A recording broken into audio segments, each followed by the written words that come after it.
कहानी है रामपुर गांव की, जहाँ के मर्द महिलाओं को हमेशा नीचा दिखाने की कोशिश में रहते। अरे अभी तक खाना नहीं आया क्या? मुझे एक और शादी करने की जरूरत है। नहीं जी नहीं, ऐसा मत करना, वरना मैं कहाँ जाऊंगी। खाना लेकर मैं अभी आई जी। गांव की पंचायत में भी फैसले हमेशा औरतों के खिलाफ ही रहते। मैं जो फैसला सुनाता हूँ वो भगवान की आज्ञा होती है।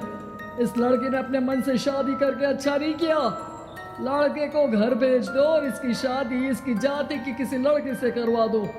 लेकिन ये लड़के, इसे तो गांव के बाहर निकाल दो। नहीं नहीं जमींदार साहब, ये क्या बोल रहे हैं? ऐसा नहीं हो सकता। मेरी बेटी मासूम है, इसे अच्छे बुरे की समझ नहीं है। अरे कहाँ जाएगी ये बेचारी? कहाँ जाएगी? इतनी चिंता है तो पूरे परिवार का गांव निकाला कर देते हैं। बेचारे पूरे बसे बसाए परिवार को गांव छोड़ना पड़ता है। चाहे जो हो, अगर बेटियों को कंट्रोल नहीं कर सकते तो गांव में रहने का कोई मतलब नहीं है। यहाँ औरतों को दब कर रहना होगा। कोई भी अपने हिसाब से कुछ नहीं कर सकता, सब ईश्वर की मर्जी से ही होगा। तभी गांव का एक आदमी दौड़ा दौड़ा आता है। सरपंच साहब, जमींदार साहब, वो कालिया है ना, उसकी बेटी पढ़ने के लिए शहर जा रही है। अच्छा, ये कब हो गया? और कालिया की हिम्मत कैसे हो गई ऐसा करने की? लेकर आओ उसे और उसकी बेटी को।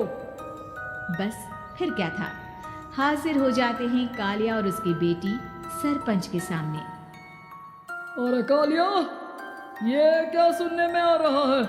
बेटी को इंजीनियर बना रहा है तू? और ये बता, गांव में तो स्कूल नहीं है, फिर कहां से इतनी क्लास पास कर गई तेरी बेटी? राधा, जो कि कालिया की बेटी है, उसे लगता है कि सरपंच उसकी तारीफ कर रहे हैं। सरपंच जी, मैंने ऑनलाइन पढ़ाई की है, डिस्टेंस लर्निंग से। सभी में मैंने अच्छे नंबर पाए हैं, जिसे देखते हुए शहर की इंजीनियरिंग कॉलेज में मुझे स्कॉलरशिप मिली है। वाह जी वाह, क्या होती है ये? पहले तो ये बताओ, फिर आगे की बात करते हैं। पूरा गांव राधा की बात सुन रहा था और राधा बोलती जा रही थी। तो ऐसे मैं फ्री में एक अच्छी शिक्षा लेकर गांव में जो कुछ परेशानियां हैं, जैसे बिजली, पानी और इंटरनेट जैसी समस्याओं के लिए काम करूंगी। मैं गांव को शहर से जोड़ने के लिए पुल का निर्माण करवाने का प्रस्ताव रखूंगी। मुझे पूरी उम्मीद है कि जल्द ही हमारा गांव भी तरक्की की राह पर चल पड़ेगा।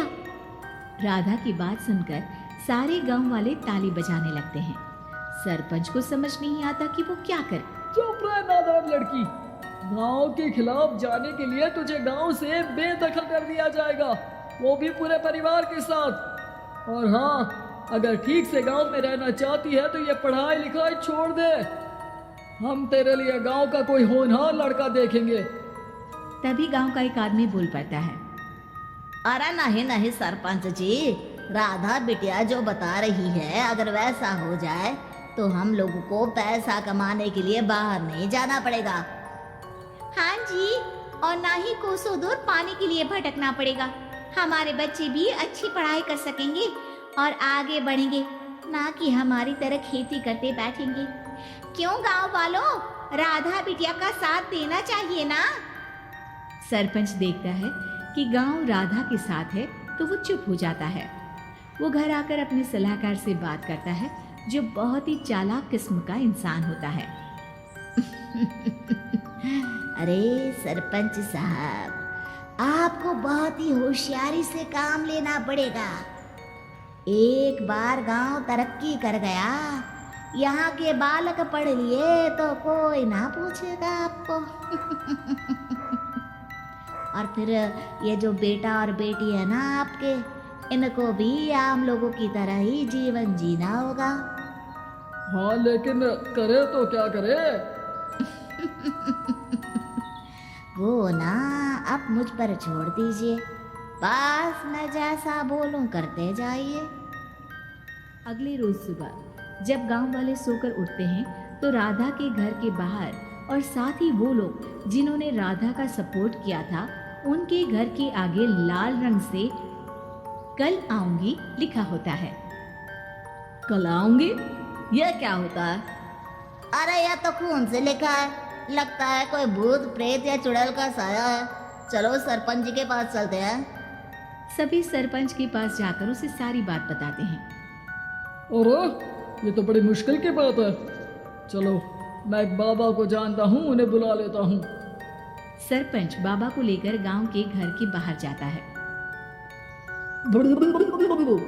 ओहो, तो ये वो चुड़ैल है जो उन लोगों को निशाना बनाते हैं जो गांव को बदलने का सपना देखते हैं। वो गांव को ऐसे ही संपन्न देखना चाहती है, वो नहीं चाहती कि कोई बाहरी यहाँ का कायाकल्प करे।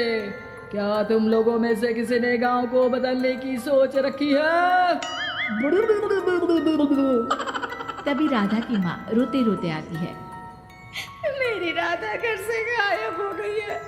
अरे कोई तो बचाओ, मेरी बच्ची कहाँ गई?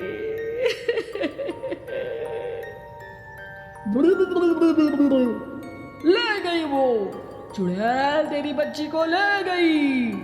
अब वो उसे श्रापित करके छोड़ेगी, उस पर चुड़ैल का साया हो जाएगा।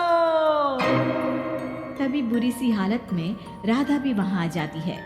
उसके बाल चुड़ैल की तरह फैले होते हैं और कपड़ों में खून लगा होता है। सभी राधा को देखकर डर जाते हैं। माँ, पता नहीं मुझे कौन उठा कर ले गया था। अरे दूर हो जा चुड़ैल, अब हम लोग इस गांव में नहीं रुकेंगे। अरे कैसी बातें कर रहे हैं आप? कल तो आप मेरे भरोसे गांव का हुलिया बदलने, अपने बच्चों को पढ़ाने और तरक्की उन्नति की बात कर रहे थे, तो आज क्या हो गया आपको? ये फिर तुम लोगों को बहकाएगी। ये चुड़ैल गांव में आ चुकी है, ऐसे ही ये तुम्हारे घर के बच्चों को भी ले जाएगी। गांव वाले राधा को गांव से बाहर निकाल देते हैं। उसके माँ बाप रोते रहते हैं, लेकिन गांव वाले नहीं मानते।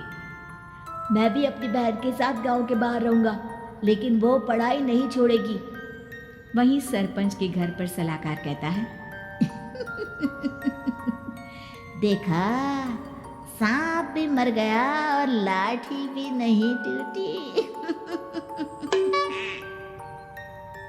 लेकिन अगले ही दिन सरपंच के घर के बाहर भी वही शब्द लिखे होते हैं। और फिर सरपंच की बीवी कहती है, हमारी बेटी को किसी ने अगवा कर लिया है। तभी राधा का भाई वहां आ जाता है। अरे गांव वालों, मैंने सरपंच जी की बेटी को देखा था। वो चुड़ैल उसे उठाकर ले जा रही थी। अरे क्या मजाक कर रहे हो? नहीं नहीं सरपंच जी, आप नहीं जानते।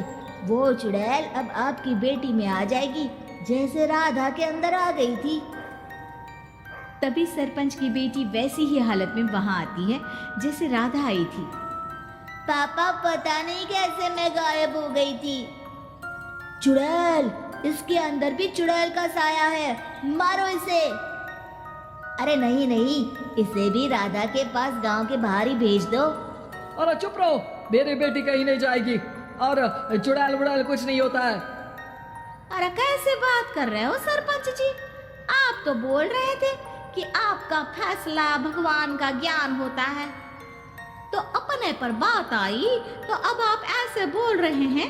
अरे ना ना ना, आपको अपनी बेटी को त्यागना ही होगा। अरे बुलाओ बाबा को। राधा का भाई बाबा को ले आता है, जिसे अब गांव वालों के डर के कारण सच बोलना पड़ता है। मैं कोई बाबा नहीं हूँ, मैं तो मोची था। ये सलाहकार महोदय ने मुझे कहा था एक्टिंग करने को। वो मुझे पैसे देने वाले हैं। अब मुझे माफ कर दो। गलती हो गई, मुझे माफ कर दो। तभी वहां राधा आ जाती है। देखा सरपंच जी, जब गांव के बच्चे साक्षर होंगे तो आप जैसे लोगों की चालाकी नहीं चलेगी।